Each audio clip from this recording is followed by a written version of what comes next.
எப்பயுமே ஒரே மாதிரி ஆம்லெட் செய்யாமல் இந்த மாதிரி ஒரு வாட்டி டிஃப்ரெண்ட்டாக செஞ்சு பாருங்களேன். டேஸ்ட்டுமே சூப்பராக இருக்கும் அண்ட் குட்டீஸுமே நல்லா என்ஜாய் பண்ணி சாப்பிடுவாங்க.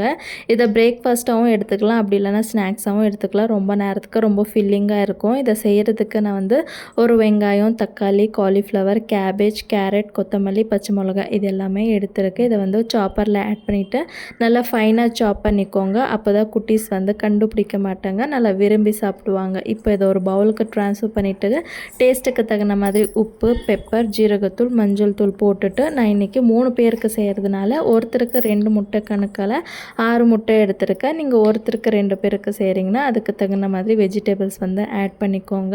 ஸோ ஒரு முட்டையை ஒடிச்சு ஊற்றிட்டு நீட்டாக ரெண்டுமே நல்லா மிக்ஸ் ஆகிற வரைக்கும் நல்லா மிக்ஸ் பண்ணிவிட்டு இப்போ நம்ம நார்மலாக ஆம்லெட் ஊற்றுற மாதிரி ஊற்றிட்டு சர்வ் பண்ணிங்கன்னா டேஸ்ட் சூப்பராக இருக்கும். இதுக்கு சைட் டிஷ்ஷே வேணால், குட்டீஸ்க்கு வேணால் நீங்கள் கெச்சப்போடு சர்வ் பண்ணலாம். சூப்பராக இருக்கும். ட்ரை பண்ணி பாருங்கள்.